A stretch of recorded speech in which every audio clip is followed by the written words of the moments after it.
Good evening, everyone. Welcome in. It's a beautiful Thursday evening. It was almost 80 degrees here today. It was awesome. It was so great. Love it when the weather starts to warm up. I am Jason, aka Woo Woo J Train. This is Off Rails. We are going to knock out a dinger draft tonight. This will be number 94, I think, for me. Probably going to finish somewhere in the 110 and 120, 110 to 120 range. I think that sounds about right for me. A lot of news since the last stream. A lot of pitchers getting hurt, which is very, very irritating.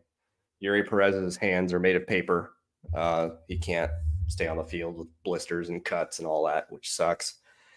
Gavin Williams hurt his elbow throwing a weighted ball. That's fun. So he's going to start the season on the IL, which is unfortunate. I have 19% of Gavin Williams, so I was not happy to hear that news, but hopefully it won't be too long of an absence. Kodai Senga is making a little progress, so that's good.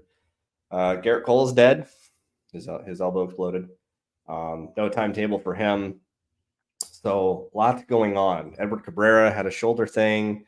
He should be okay, but still shoulder things are always, concerning. Braxton Garrett's still bouncing back, although he's like a late pick. So there's a lot going on in the pitching world. And I think that if we have another year like we did last year with the rash of pitching injuries, I think that's only going to give more credence to the zero pitcher type builds, trying to not spend too much draft capital at the top, which feels pretty good right now. It's kind of what I've been leaning towards. So, and then big news, Dylan Cease is gone.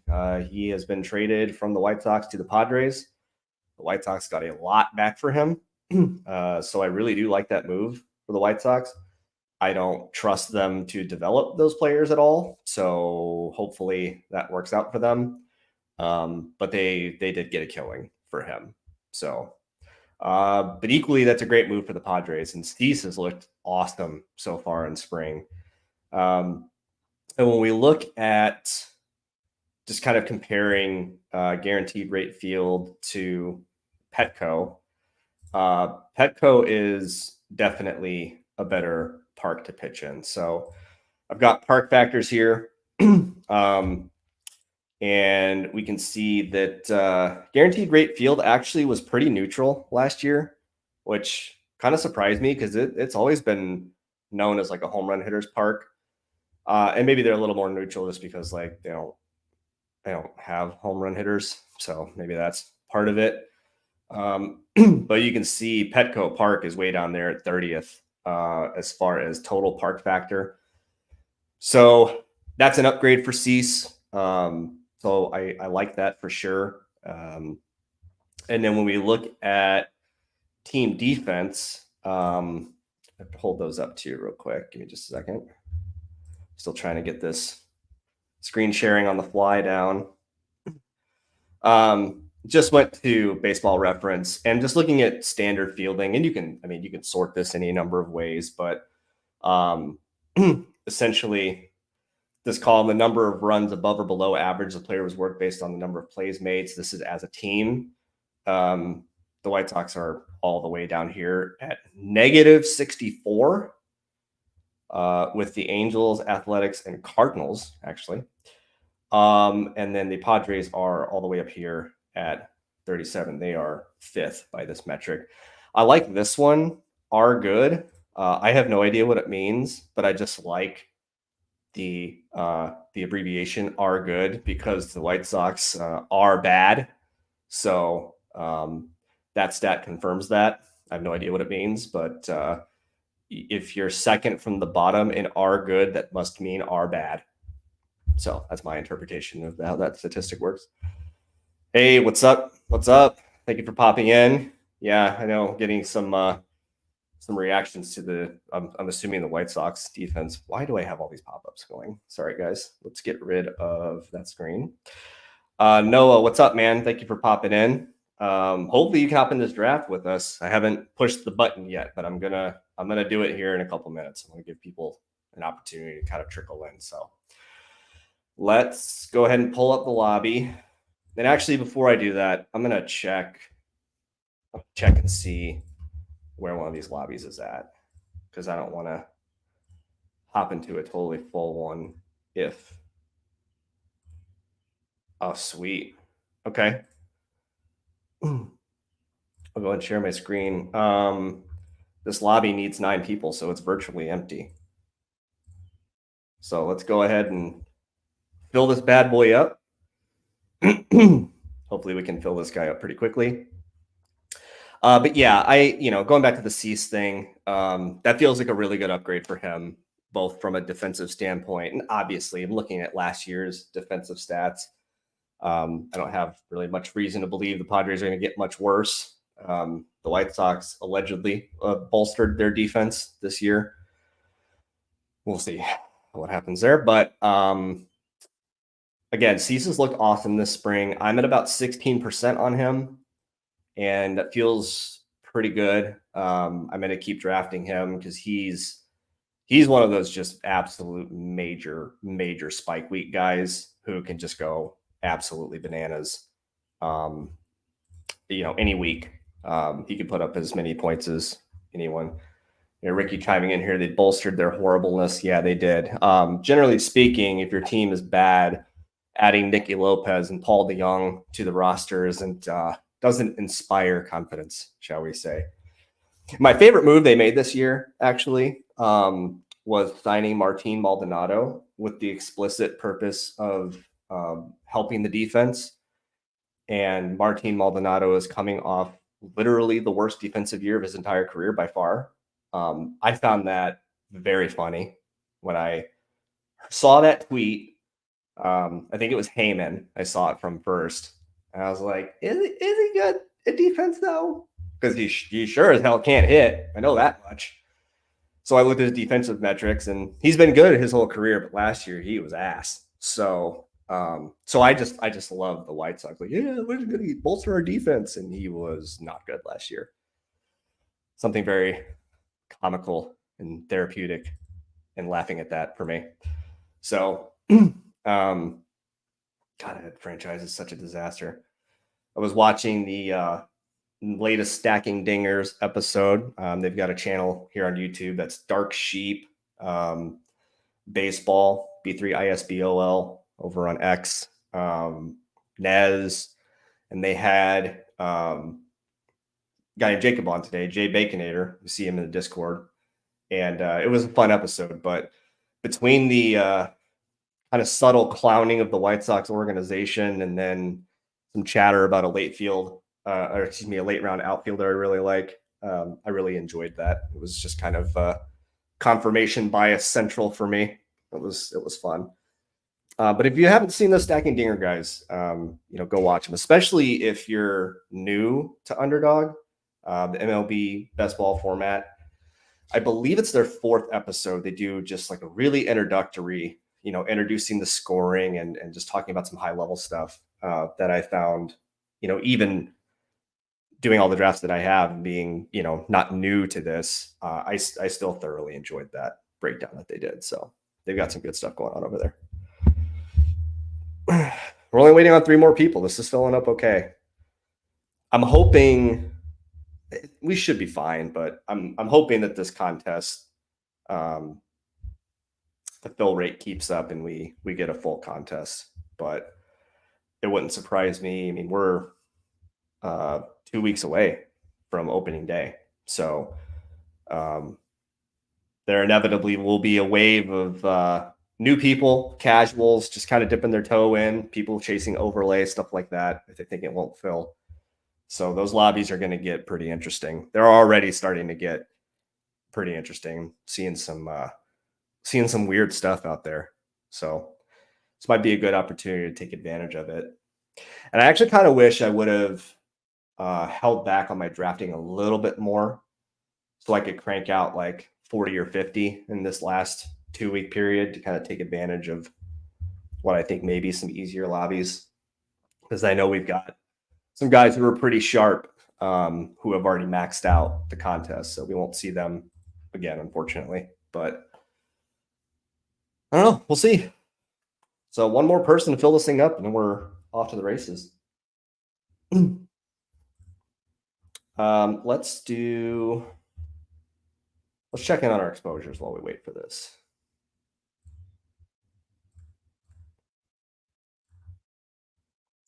So I'm just going to look at the dinger.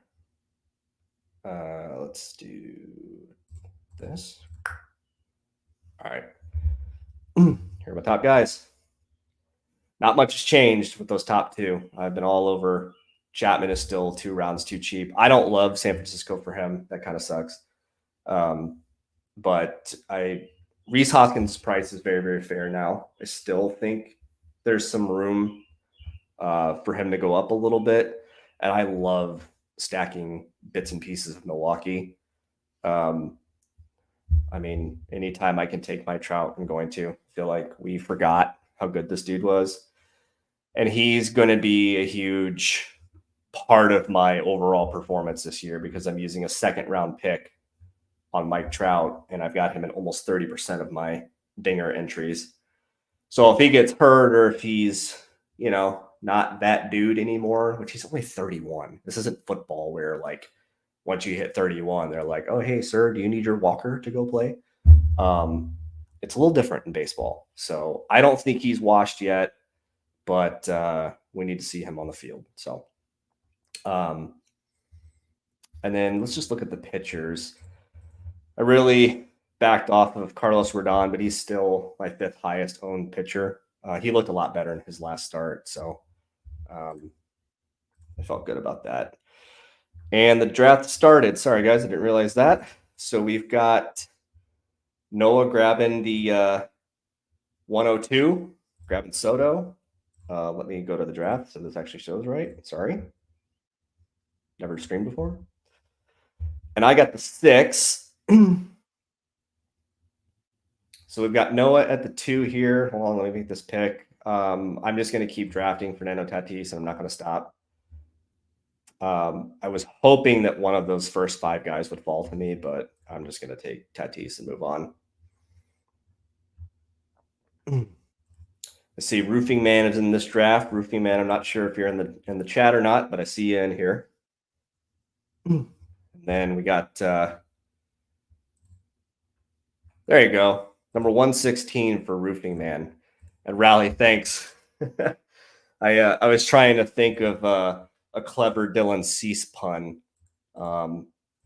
knowing full well that it could wind up being very, very lame, but I don't care.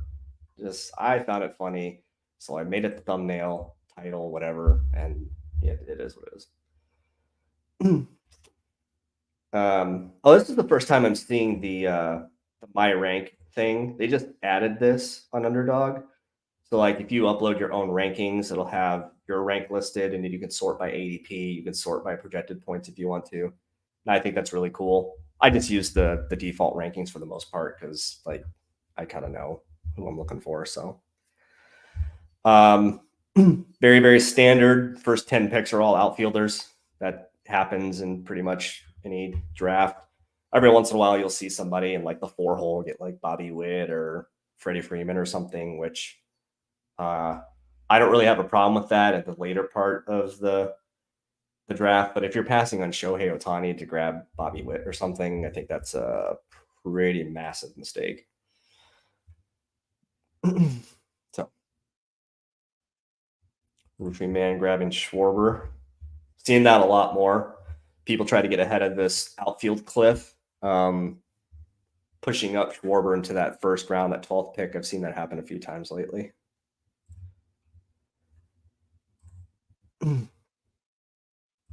Yeah, 116 is a good number. Yeah, good luck tonight, Roofing Man. I always appreciate you stopping by, man. Thank you.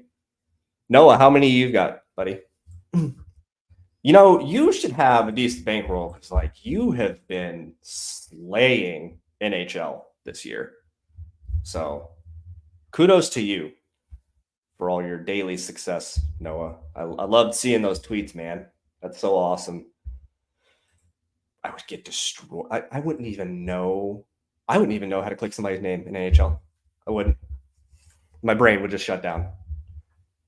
That would be such a clown fest. I did a couple of NBA dailies earlier this year just because, I don't know, I was watching like Badge Bros stream or something. I was like, oh, that looks fun. Yeah, no, NBA is not for me. All right, we've got a run of green, a lot of infielders going. I guys, I'm not, I just can't, I can't stop clicking Mike Trout's name, and it could very well burn me, but I refuse to believe that he's fallen off. He's just got to stay healthy. And I'm not there. There's just no universe where I'm drafting a Adolis Garcia over Mike Trout. I'm just not doing it. Sorry, it's not happening. Noah's got 42 completed with a ton of slows. Gunnar Hammer a bunch before lock. I think that's smart, man, because these lobbies are going to get a little funky, and I know you know what you're doing in here. So, let's see what the board looks like here. I'm a whip you here with the Aaron Judge Pete Alonso pairing. I love that pairing so much. That's just like these first two picks are going to hit 100 home runs. You're not going to stop me. And I love that. I love that pairing together. Wow, Corbin Burns at 25. Interesting.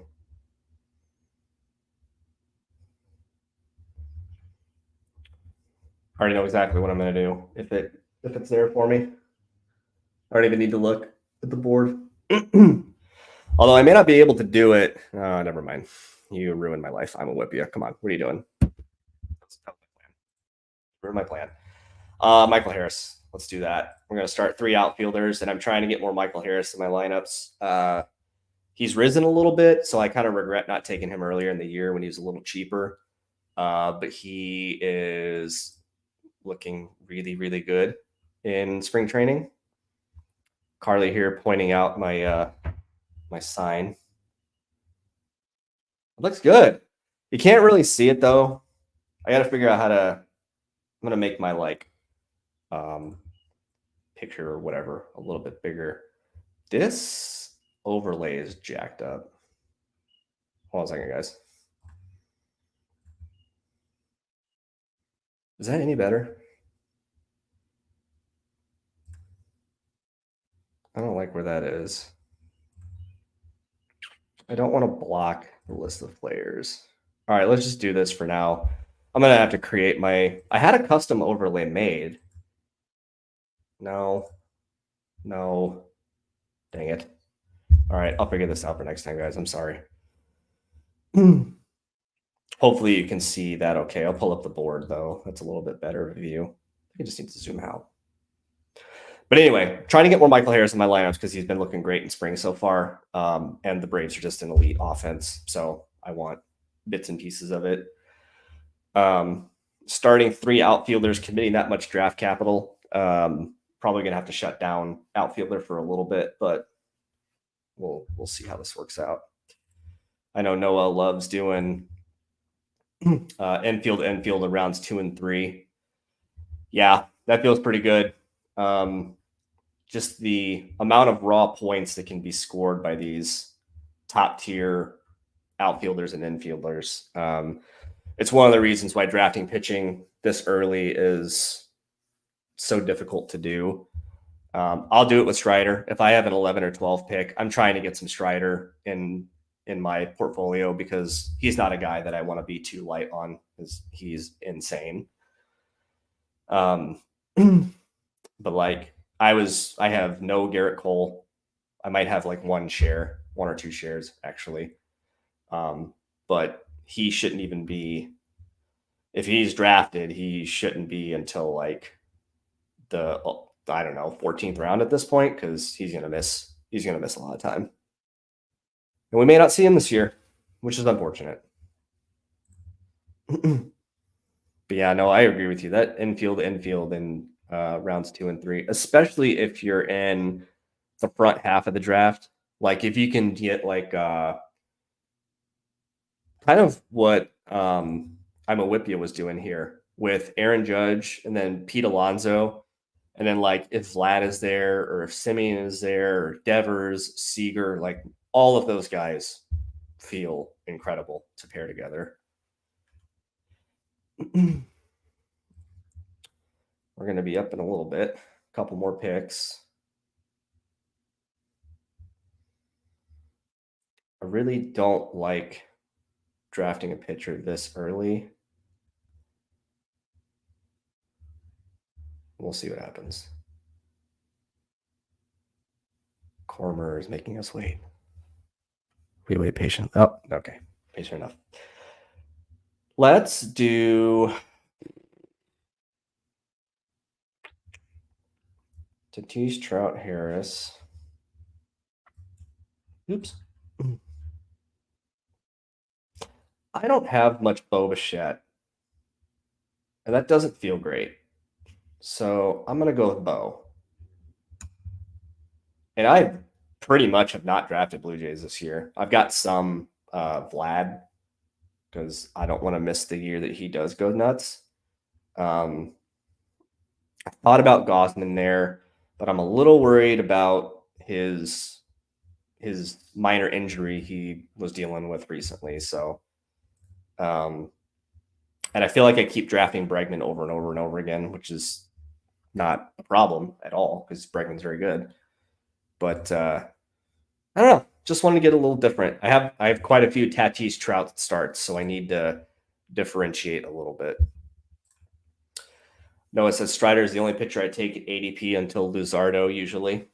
Yeah, that range where Luzardo lives. I'll pull up the board real quick.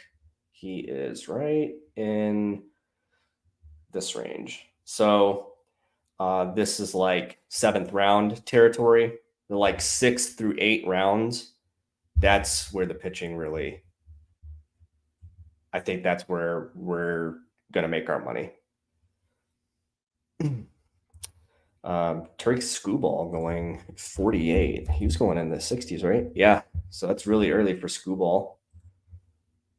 I get it. A little reach for hat for Sock Muffin. Tio goes at 51. I'm a Whippy is just going to draft every infielder in the draft. That's fine. You do you, boo-boo. Jazz. I like that a lot. Really digging Jazz this year. Another guy who can't stay healthy. All right, guys, we're going to do it. Kevin Gausman's still here at 54. I don't know if he's going to be ready for opening day, but I'm willing to roll the dice at this price. So let's do it. Let's take the discount. Hope it works out. Don't hate the player, hate the game. I hear you, man. Let's see if we have any interesting builds so far. Our guy in the one hole has 3 pitchers already with an Acuna, Devers, and then 3 pitchers, which is unique. That's the only kind of funky one I see. We've got Jay Wolf in the 10 hole. Might be drawing dead there, my friend, with Garrett Cole, but I don't ever want to see an elite athlete in any sport like miss time due to injury. It's just like so unfortunate. But Garrett Cole's had a like unbelievable run of good health, given the number of innings he's thrown. So kind of bound to happen. I think our guy's just on auto draft. Let's see. Roofing Man, you've got a fun start here. Schwarber, Witt, Yelich, Altuve. I'd be curious to see what you do with these next 2 picks.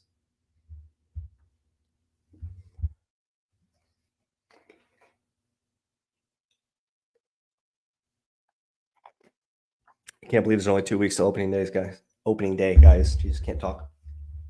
It's kind of sad, actually, that drafting season is going to come to a close here pretty soon. I'm having a lot of fun this year. How could you not? This format's so great. This format's great. The site's great. Community's great. That's all awesome. My one goal this year, I don't care what my advance rate is. I don't care if it's over 30%. Again, I don't care. If I don't make a final, it's a failure. My advance rate could be 74%, which is not going to happen, obviously. But if I don't make the final, it means nothing. So that is that's my goal this year. Draft well enough to sneak a team into the final dance. That's it. I could finish dead last in the final. I don't care. I just want to be in the final. That's it. Should always be the goal. O'Neal Cruz at 62. Yeah, he's starting to climb. He's having a pretty crazy spring as well. He has always been too cheap, and I just whiffed on him. I don't know why. I think it was because he's in this range with a bunch of pitching and outfielders that I like, and I just kept taking them over him. And now, his price is increasing, so it's getting a little harder. I think I'm only at like 6% on him. That does not feel great, but he's gotten he seems to have gotten tagged. This is like frequently injured, like he's a frequently injured guy or whatever, which is kind of ridiculous because last year he just made a horrific slide, just a terrible slide, and wound up breaking his ankle or leg. I remember that game. It was against the White Sox, actually, very early in the season. It was disappointing to see. All right. Cormer took Royce. I was going to grab Royce Lewis there. Let's go ahead and pump these Dylan Cease bags. I'm going to go ahead and go with him. Let's recap the team real quick. So we're through 6 rounds. I started in the 6th hole. My pitchers are Kevin Gausman, Dylan Cease. Infield is Bo Bichette. And then the outfield is Tatis, Trout, and MH3, Michael Harris.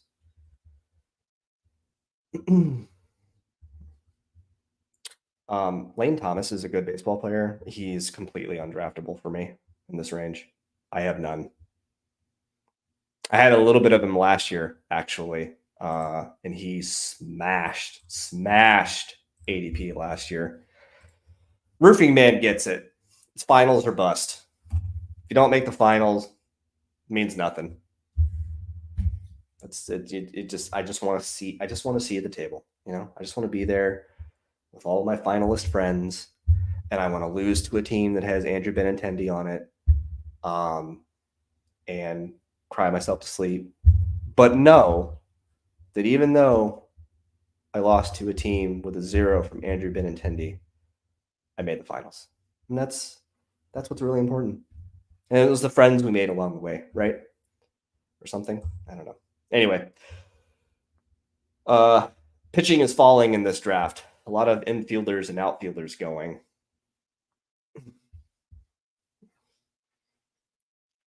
I'll be very interested to see whose sock muffin Luzardo is here. I mean, picks here. Sorry. That'll be funny. Cassis. I thought you were going to get a picture there. You lured me in with your web of lies, Noah. I appreciate it.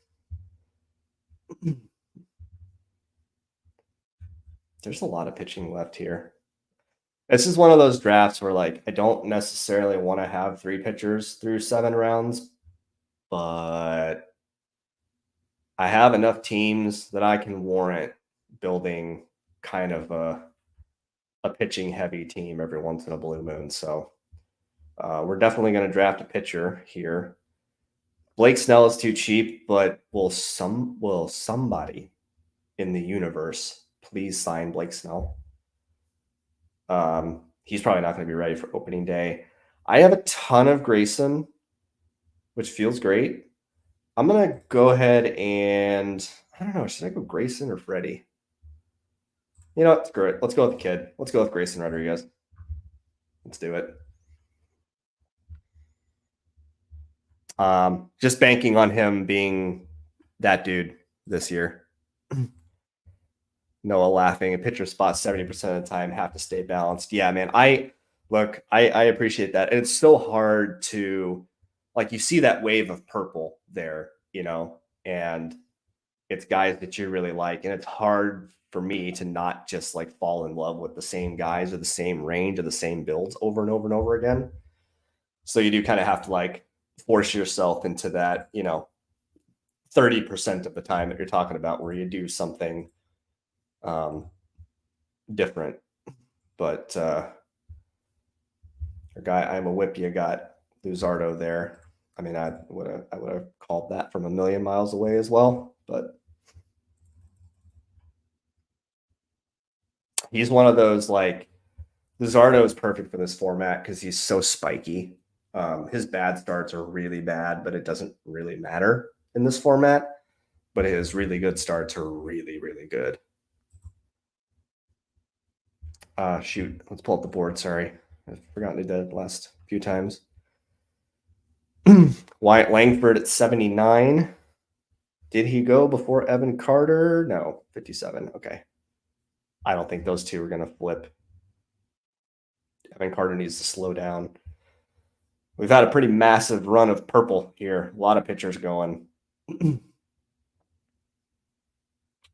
think Jordan Walker is the perfect example of, excuse me, a guy we forget about because we want to focus on the shiny new object, like the shiny new prospects.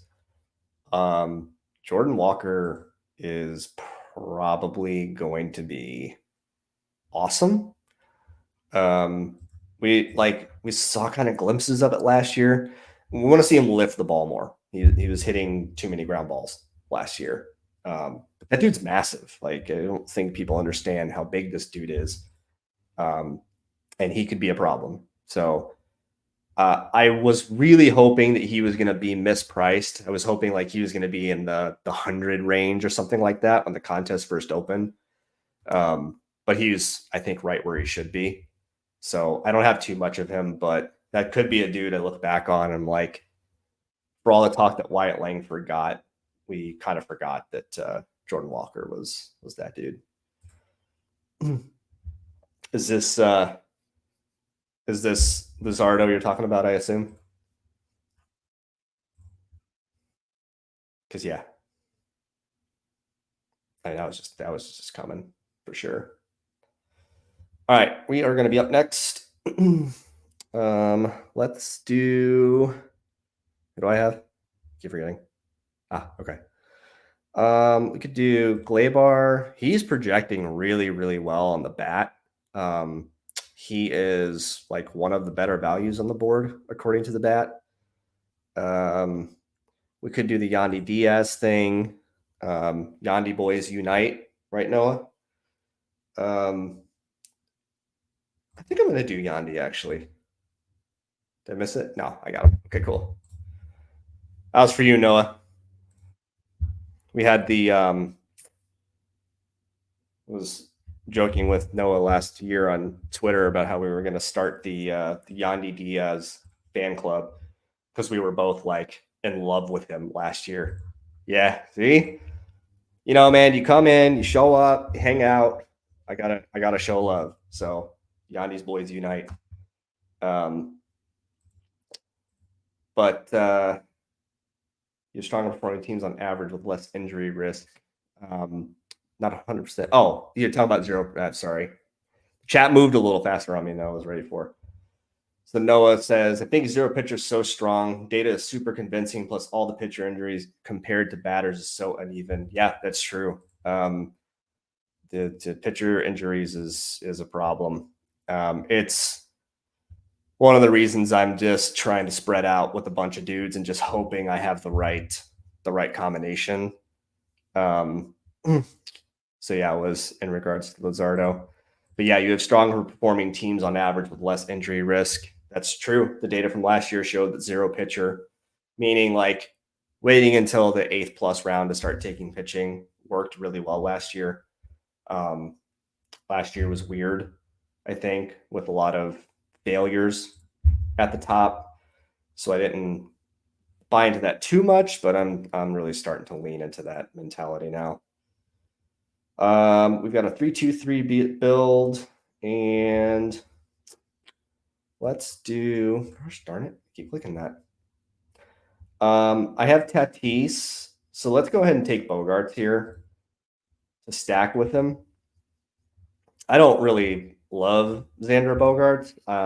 He's not a dude who's going to score like 200 points in a week. He's not a ceiling guy, but as a stack partner with Tatis, Xander should score like 1,300 points. Hopefully he's healthy this year. He wasn't really healthy much of last year. I think he was dealing with a wrist thing, which those always linger. Zero roofing here, or zero roofing. Roofing man saying zero pitcher for me, going to test that theory. The bookends, I like those spots, the 1 hole or the 12 hole, to do stuff like that, because you can get into one of these ranges where there's fun pitching, like when you get to like the 11th, 12th round. I think there's a few fun guys there. Don't check, but you can just double tap a couple times and boom, you've got 4 pitchers.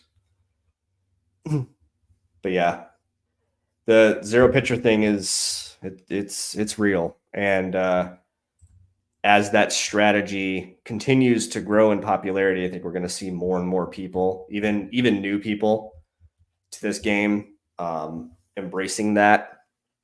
So I think that I've kind of unconsciously been doing a version of zero pitcher. Most of my pitching starts in, and we saw this it was on Billy Jones's stream a couple Thursdays ago, and we looked at my exposures, some of my combinatorial ownership, like on Acuna teams. Is there a guy that I've drafted on 80% of those or whatever? That's what we're looking at with combinatorial ownership.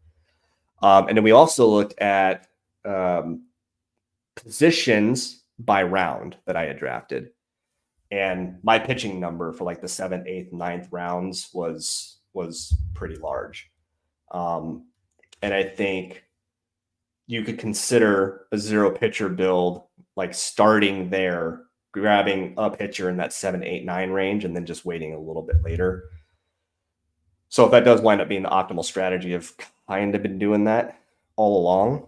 I have some Luis Castillo. I have some Pablo Lopez. I have some Kevin Gausman. Not too much, though. They're just not guys I want to be at zero with. And I feel like I'm drafting so many teams. It's like, let's do a couple of things that may not be optimal, just in case optimal isn't optimal this year. So kind of how I'm approaching it. We're 2 picks away from being on the clock. We've got a very balanced 3-3-3 build.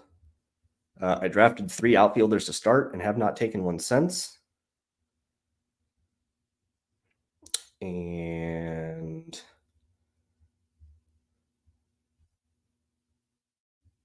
I think I want to draft Blisters Magoo, aka Yuri Perez. His stuff is insane, but like, can we just put some gloves on him or something so he stops getting blisters? Because my God, this dude, this spring, it's not good. But I love his stuff. Like this guy has incredible stuff. I'm a Whippy is definitely going to draft Nathaniel Lowe here. Definitely. Just click his name. Just do it. You got to do it. Do it.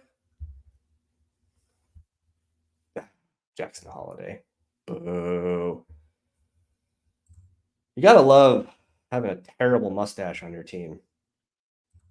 Like Nathaniel Lowe's mustache coefficient is higher than anybody else's in Major League Baseball. So you really got to factor that into your decision making. It's not financial advice, but just should have done it. I've taken Nathaniel Lowe a couple times recently because he's got this oblique thing. And so he's fallen quite a bit. I think I drafted him recently in like the 140s or 150s or something. And like, I'm cool with that. Like, even if he misses, like a week or two, which hopefully that would be all it is. He's about as freaking boring as it gets with this format. But I don't know. He's got an elite offense that he's hitting in. I'm a Whippy is not afraid of Kodai Senga's shoulder thing. I can respect that. Jarrett Kelenic, he's done being draftable. I'll make my pick here in a second, and we'll talk about why. 4-3-3 build. Hunter Brown goes. I have Trout. I have too many Trout and what's his face? Taylor Ward pairings. I think I'm going to go with Josh Young here. This dude was on the way to win the Rookie of the Year last year and then got hurt. So again, just trying to get some exposure to that elite Texas offense. I don't really mind him in that spot. Let's do a quick team recap. We are through 11 rounds. 4-4-3 build. Gosman, Cease, Grayson, and Yuri Perez are the rotation. Infield is Bo Bichette, Yandy Diaz, Xander Bogaerts, and Josh Young. I don't love the ceiling of this infield right now, so I'm probably going to need to get some boppers late. And then outfield, Tatis, Trout, Harris. Still haven't touched outfield again. But yeah, Jared Kelenic, a guy who I have absolutely zero of. Thank you. The Braves signed Adam Duvall today to a 1-year, $3 million deal.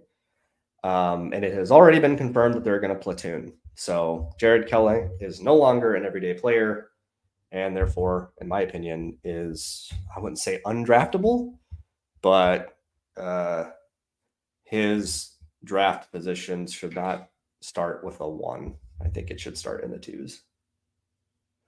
I'm not really good at like prognosticating ADP though, so I could be an idiot. But point being, I have 0 Kelenic, and I will continue to have 0 Kelenic.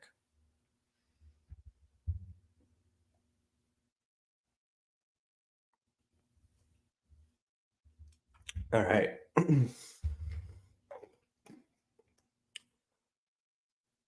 I wonder if Michael King's going to be affected by the Dylan Cease trade at all. I doubt it. He'll still probably start every day for them, but Michael King's got great stuff. I just question like how many innings will they let him throw, because I don't think he's ever thrown all that many. Noah got blessed with pitcher falling ADP there. Who'd you pick? I missed it. I gotta see. There you are. Joe Ryan at 98. I like that. That's lovely.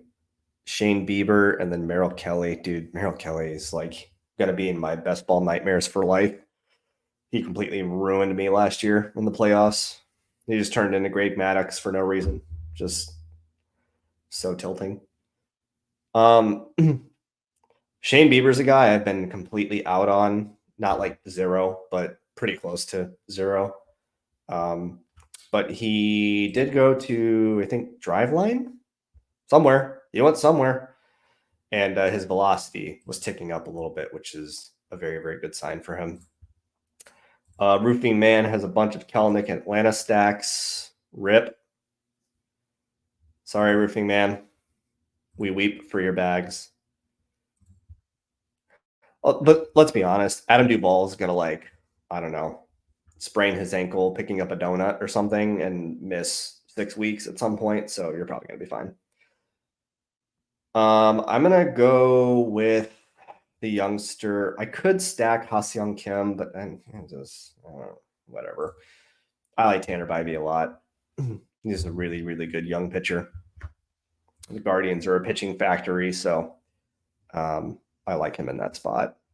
I could have gone Varsho too to stack with Bichette, but like stacking is definitely important. But I am not going to force it. I'm not going to stack just to stack. If I don't believe in the player, then like him being part of a stack isn't really going to help me all that much, I don't think.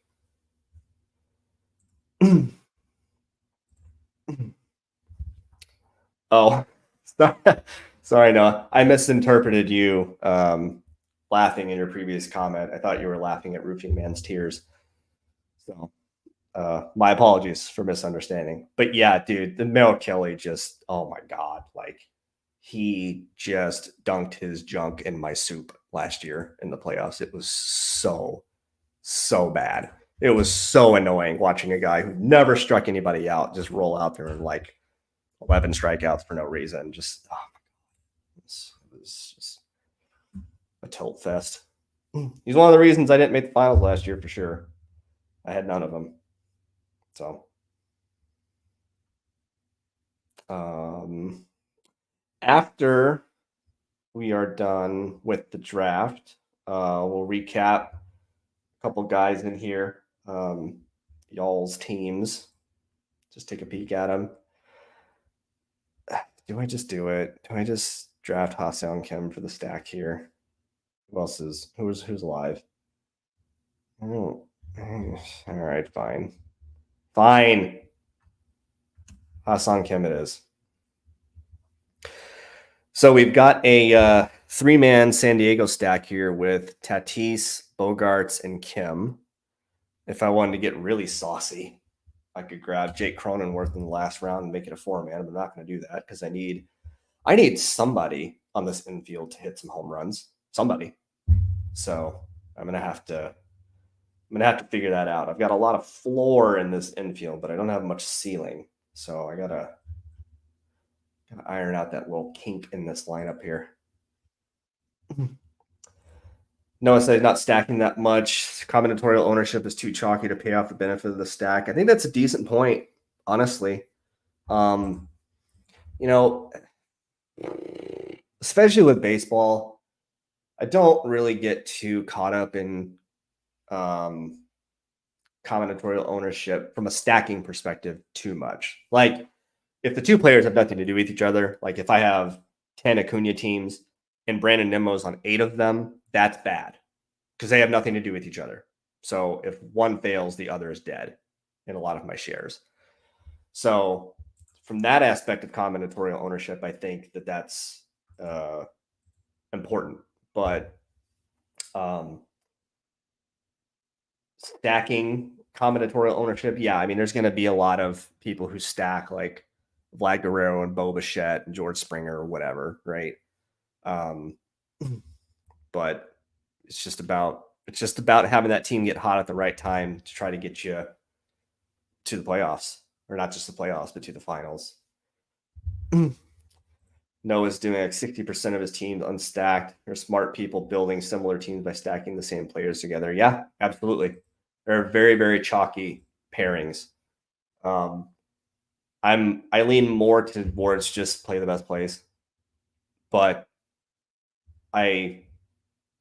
especially with San Diego, like I have a ton of Tatis, but I don't really have him stacked with anybody. So for me, this build is different within my own portfolio. Like that might be the first time I've drafted Ha-Seong Kim all year. I'd have to look, but it's not. I can probably chop off 3 of my fingers and still count on my hand how many times I've drafted Kim. So it's a pretty violent way to make a point, but whatever. No, it definitely sees the opposite side. There's a lot of merit to both. Very interesting stuff. Yeah, I mean, well, and the thing about stacking too is like you gotta get it right. I mean, last year teams that stacked the Braves it was just a print fest. I mean, you just absolutely smashed if you stacked the Braves because they had, Acuna had the best season we've ever seen on this platform. Ozuna was going in like the 19th, 20th round, maybe the 18th. Michael Harris didn't do much. I think Albies was pretty cheap. Then he came back after getting hurt and was good. Like Sean Murphy was awesome to start the year and then just kind of like tailed off. But, I don't think if you're out here like forcing a stack of the Royals, that's probably not going to help you all that much. Alex Verdugo is like super freaking boring, but I do only have 3 outfielders right now. I'm just going to ride those outfielders. Let's go with Chuckles, Charlie Morton. Yeah, he's old, but the Braves are just going to let him just throw until his arm flies off. So he's going to have a ton of opportunities to get wins, quality starts. Still can strike guys out at a pretty good clip. So And I don't have much of them, so it's like, let's get a little exposure here. Roofie Man's kind of the opposite of Noah, about 60% stacked. And I think it's important to, I don't know, to define what stacking means to us, right? Because like I am much more inclined to do minis, like 2 guys together, 3 guys together. I'm much more likely to do that than I am to do 4 or 5 guys in the same lineup. I don't know if that's correct. When we were looking at, I believe it was the Stacking Dingers they did a episode on. If it wasn't them, if it was somebody else, I'm sorry. I watch a few guys do this stuff, but they were talking about the effects of stacking and how the stacks were defined. So the way that they looked at it was like if you had 5 to 7 stacked hitters, period, on your team, it puts you in kind of one category. If you had like 9 to 11 stacked hitters, doesn't mean they're all on the same team. You could have 3 different mini stacks of 2 guys each, and you qualify or you land in that 6-player pool, right? So that was really interesting to see. It showed that there definitely is merit in stacking, but I don't get too enamored with doing more than 3 guys. I have some for 4-man stacks, but I don't necessarily love it, and I really don't like stacking like 3 or 4 guys in one position. So like I've got Xander Bogaerts and Hassan Kim, right? I don't think that there's any way. First off, this team doesn't need it, but I don't think there's any way I would draft Cronenworth here. I would draft like he's not in the player pool, but James Wood or somebody to fill out the outfield. All right, I'm just gonna bore myself to sleep with Alex Verdugo here, I guess. He's fallen about 20 picks. Yankees offense should be much better this year. So I don't mind getting him 20 spots after ADP. I'm not drafting him in the 150s, but like 170, 180. I'm not drafting Dust, Carlos, Stanton. I'm not doing it. Roofie Man, it's my tiebreaker for players that are similar. 100% agree with that. Absolutely. And we're talking about stacking still. Mostly 2 to 3 man stacks. Yeah. I think that's the right way. I think 2 to 3 man stacks is probably ideal. I mean, it's not like this is a weekly scoring thing, right? So you would need like a 4 or 5 man stack to go just completely nuclear for a full, 4 or 5 game stretch in order for all parties involved in that stack to really make a difference, I think. Whereas football, it's 1 week. So this year, if you had, the Lions and the Cowboys stacked together, I mean, you were probably pushing winning your contest if you got to the final. But that's just 1 game, 1 outcome, whereas baseball's, multiples throughout the week. So stacking is definitely important for sure, but I don't force it, and I don't like doing too much of it from one team. So that's what I'll say on that.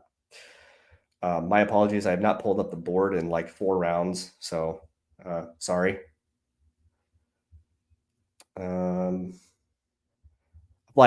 I've really missed a generational opportunity to draft a guy who's got part of my like stupid little moniker in his name, like Brian Woo. I mean, wouldn't it make sense for me, Woo Woo J Train, to have a guy named Brian Woo? I fumbled that big time. It's a shame. Truly a shame. Noah chiming in here. Stacking is the backbone of draft games. It's all about exactly where that lever is. Yeah, 100%. And like, getting unique within your stacks is the way to do it. Like if you're doing Milwaukee, which is easy to stack, it's fun to stack. You're doing Yelich, Hoskins, Adames, Churio, not me, but Churio, forgetting somebody, Contreras, Sal Frelick. Like there's a lot of options there. If you want to get weird, one of my favorite late round targets or last round targets has been Garrett Mitchell. And there's a lot of risk there, a lot of playing time risk. We don't really know if he's actually good, but the dude was a first round pick. And he was being drafted in like every draft last year before he got hurt. So I don't know. Just kind of flag planting Garrett Mitchell is incorrectly not being drafted in most drafts. I'll probably end up like 8 to 9% on him, which might as well be 30% compared to the field, but it's only like 8 or 9% of my portfolio. So I'm cool with that. I don't like Carlos Correa like as a person, but he's way too cheap right now. Can he hit enough home runs though? I really need power, like badly. Screw it. Nolan Gorman, stay healthy, hit lots of bombs, make me money, please. I really like Nolan Gorman. I just hope that Ollie Marmol, the manager in St. Louis, isn't a moron and just lets him play. Dude, I was so mad when they signed Brandon Crawford. Brandon Crawford is somewhere around 68 years old. He is a shortstop who's been in the league since I was but a young tot, it feels like.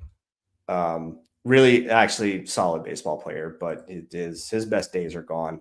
I just want the Cardinals to let their young guys play. Just let Mason Wynn and Brendan Donovan and Nolan Gorman just let them play, please. Don't be rolling Brandon Crawford out there. Ugh, so irritating. All right.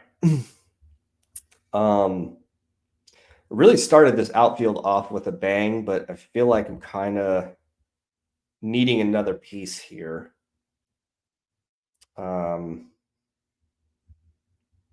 I might just attack some late round guys and just hope. I mean, this is definitely a 6 outfielder build. I think trying to force 7 outfielders with this particular team is just not, it's just not going to work this late in the draft. So I just have to accept that these top 3 guys have to go off for this team to really, really work. Ugh. We'll see what these people in front of me do. So far, we've got a 6-6-4 build.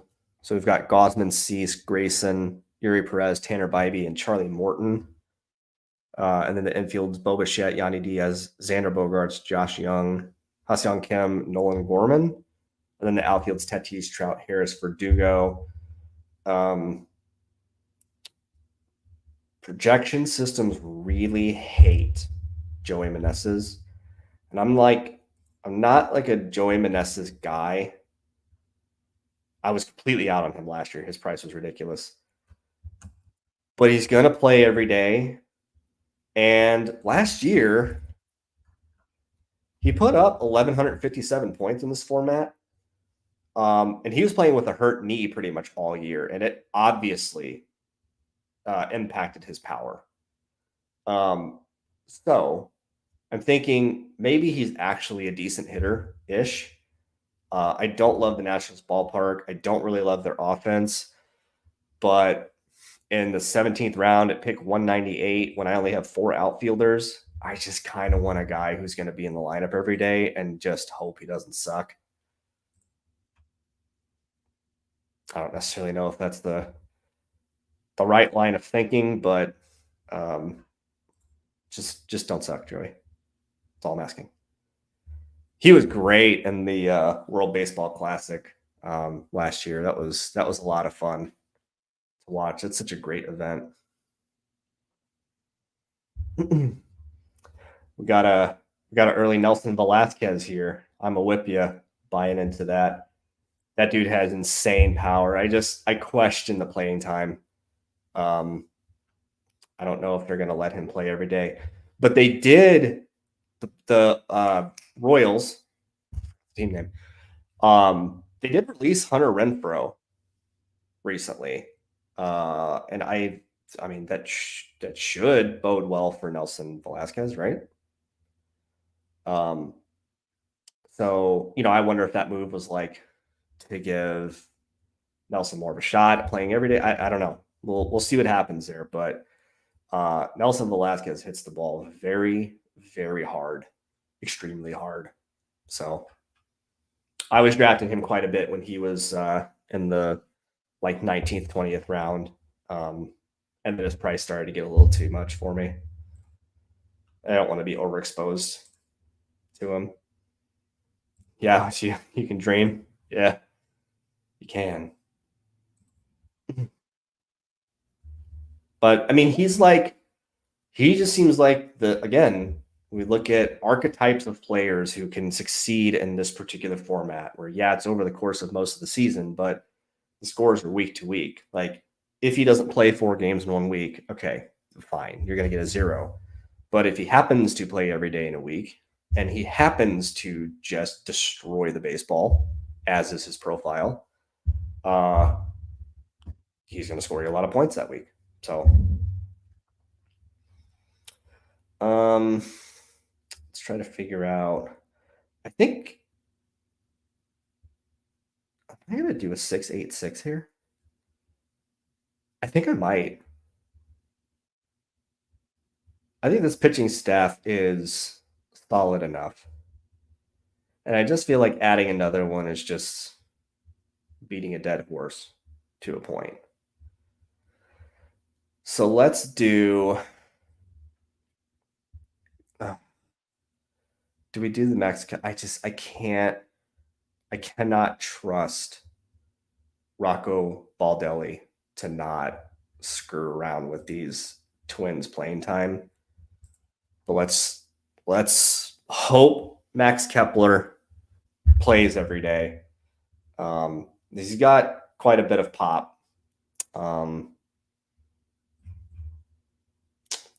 think I probably just shut outfield off at this point. Just close my eyes and hope for the best. I think I'm going to do a 6-8-6. Let's turn everything off except for infielder.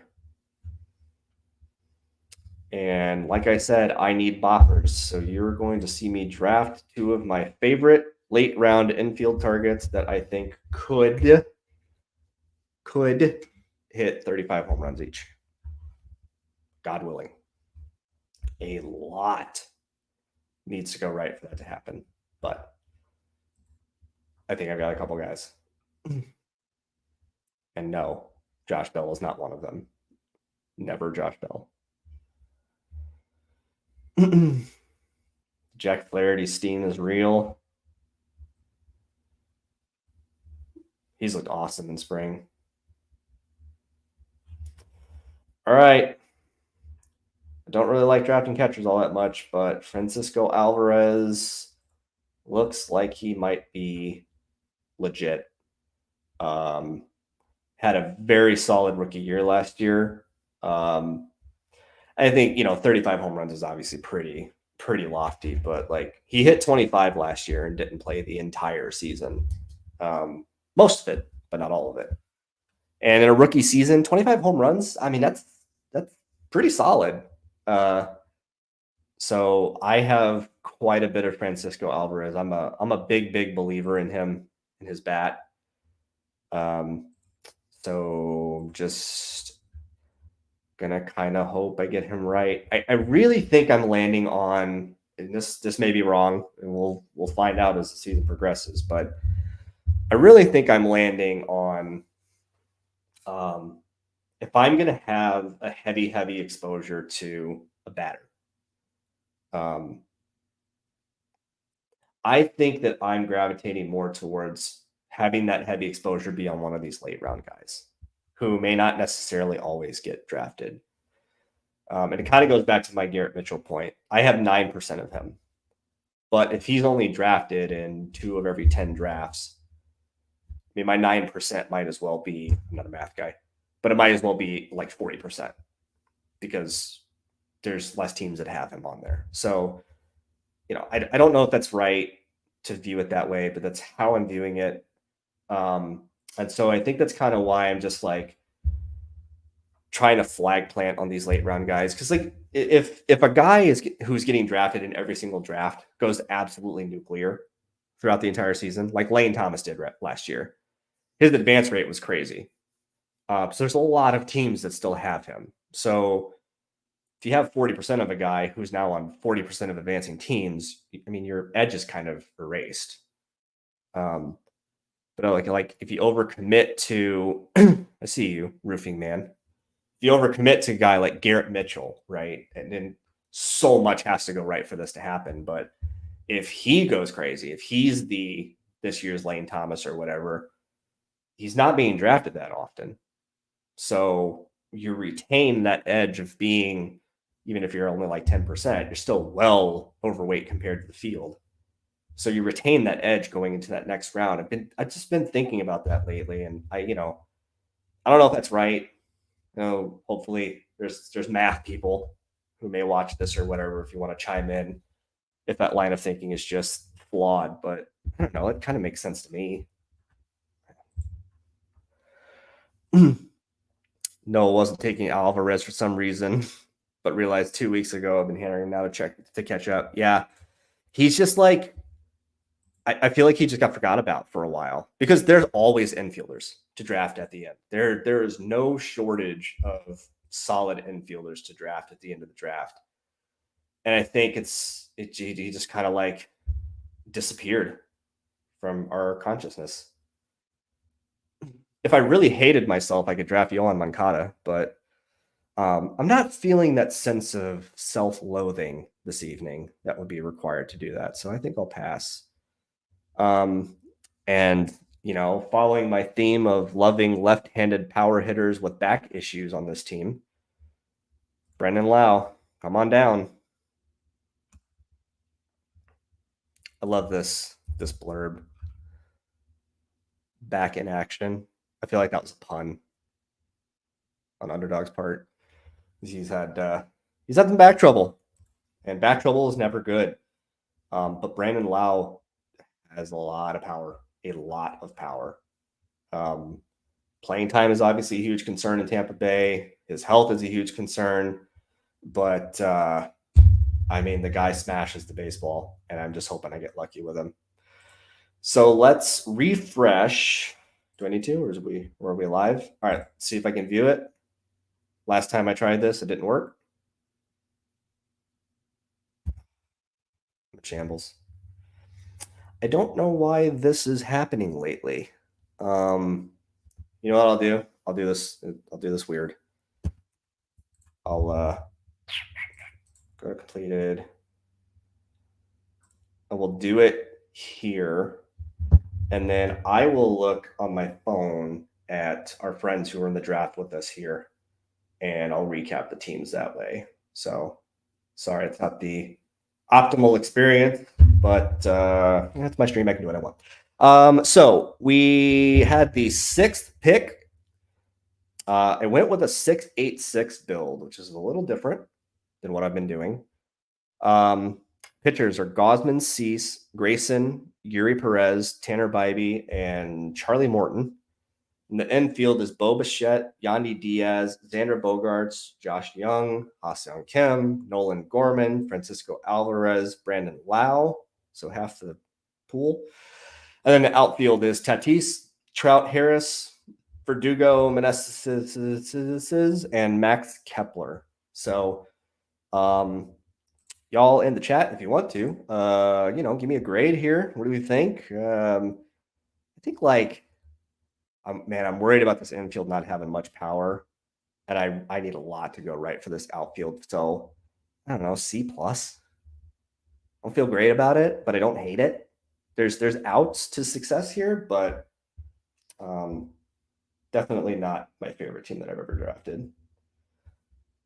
Feel free to give me grades here if you want to. Noah's had intrusive Moncada thoughts too. Don't do it, man. Don't do it. I don't care if we miss the Moncada year. I'm not doing it.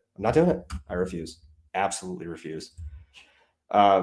0 pitchers through 8, 3-man stacked, 4 teams. Yeah, Roofie man, I'll recap your team. I just can't do it on stream because it's not working right, so you won't see it. But Noah's got a soft spot for 6-8-6 teams. They are very fun. If you load up, especially if you do like a front-loaded pitcher and outfielder build and then just like smoke the mid to late range infielders, that is a lot of fun.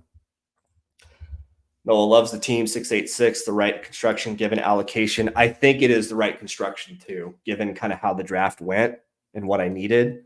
So I feel good about like why I built the team as a 6-8-6. I just don't know that it has enough pop. And then our guy here, I'm gonna whip you. Team is a Z minus, slated to show up last. All right, we'll take a look. So Noah, our good friend Stock Muffin, and again, sorry I can't do this on my screen. I got my phone. He did a 7-7-6 build from the 2-hole.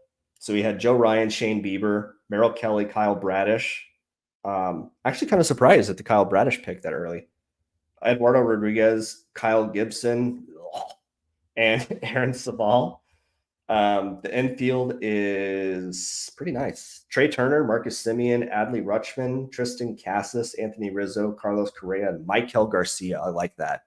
Noah. And then the outfield is Soto, Nemo, Happ, Mullins, Sawinski, Nootbaar. That's a really nice outfield. You need some stuff to go right with that pitching staff, but the rest of it looks really good. There's not a world where I'm drafting Kyle Gibson. I'm sorry. I just think he's not very good at pitching. So our guy, I'm a whip you here, 6-7-7 build, pitcher Nola, Luzardo, Rodon. I didn't see you take Rodon. That's my guy. Kodai Senga, Marcus Stroman, Taj Bradley, Alonzo, infield, sorry. Pete Alonso, Corey Seager, Alex Bregman, Gleyber Torres, good Lord. Jackson Holiday, Christian Encarnacion Strand, nice. And then Jeff McNeil. And then the outfield is Judge, Chisholm, Varsho, Bryant, Rooker, Velasquez, and I have no idea, Rafaia? I think that's how you say that guy's name, the Boston outfielder. I like that team actually. That's not a Z minus team. It's very I would say top heavy at each position. But that's a fun team.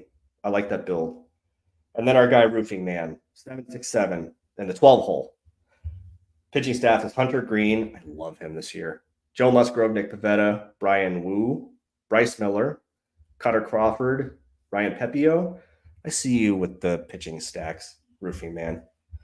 Infield, Bobby Witt, Jose Altuve, Paul Goldschmidt, Nolan Arenado, Vinny Pasquantino, and William Contreras. Yikes. That is, yeah. Yep. And then outfield's Kyle Schwarber, Yelich, Castellanos, Walker, Melendez, Garrett Mitchell, and Brandon Marsh. Dude, I love that infield. Oh, my God. Especially with the discount you got on Goldschmidt, stacking him with Arenado. That's a good team. It's hard for me to look at a team and just be like, oh, it's trash. Because, I mean, you can make a case for pretty much anything. It's baseball. It's random. But those are fun teams. Noah just taking Bradish, his ADP is lower in like 50% of the field that has him. That's true. Obviously, a major discount there. I fear that he may be lost to Davy Jones' locker. We will see. But usually, partial UCL tear, I'm going to try to let it heal and pitch through it. Usually that means I'm going to get Tommy John in 3 months and miss 2 seasons. So I hope that doesn't happen. Whippy likes the pitching on my team. Seems solid. Infield strong. Also do have an outfield. That is nice. Yes, it is lovely. And that was Noah's first wasted pick on Kyle Gibson. So I'm just giving you crap, man. He's going to throw a lot of innings. I don't know if they're going to be good innings, but he's going to throw a lot of innings. I know saying, way more ball than me. Bradish might be a dead pick. It's not your strong suit. Yeah, he may not be, but man, it's never. I feel like we've seen this. We've read this story before. Pitcher has slight tear. Oh, I'll just get a PRP injection. I'll rehab it and I'll pitch again. Oh, it's 3 months later and he's still not pitching. And now we're going to get Tommy John surgery and he's out for 24 and 25. I will be very pleasantly surprised if that does not happen. So I hope for your sake To be clear, I had a ton of Bradish. I think that the time he went down, he was one of, if not my highest owned pitchers. So that did not make me happy.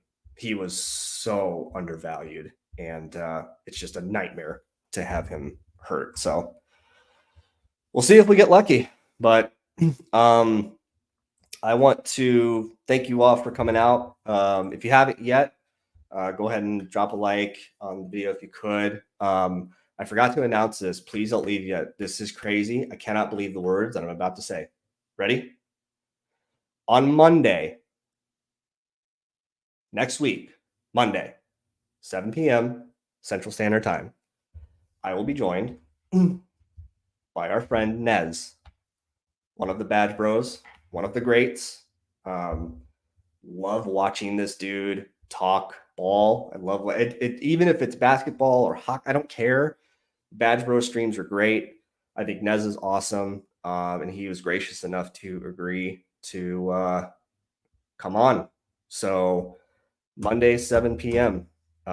Nez will be joining me, and I am unbelievably excited for that. We're gonna have a good time. I think feel like he and I have similar proclivities, kind of a similar personality or whatever. I think it's going to be a really, really fun stream. So please come check it out. If nothing else, to support Nez. Always support Nez and the Badge Bros. They're good dudes. He's a great dude. And I love what they do over there. So yeah, I will see you all hopefully on Monday, 7 p.m. You can follow me on X at WooWooJTrain. I'll tweet out, when I'm going live and stuff like that. But I appreciate you giving me the hype here, because I'm really excited about that. That's going to be such an awesome experience for me, just to hang out with a dude who's clearly knows ball, loves the game. We can commiserate about our respective franchising, continuing to bludgeon our emotions with pain. But yeah, it's gonna be a fun one. So hopefully you can make it live. If not, obviously it'll be up on the channel for y'all to check out. So thank you so much for popping in. As always, Noah, always appreciate you stopping in. I'm glad you're able to hop in this draft.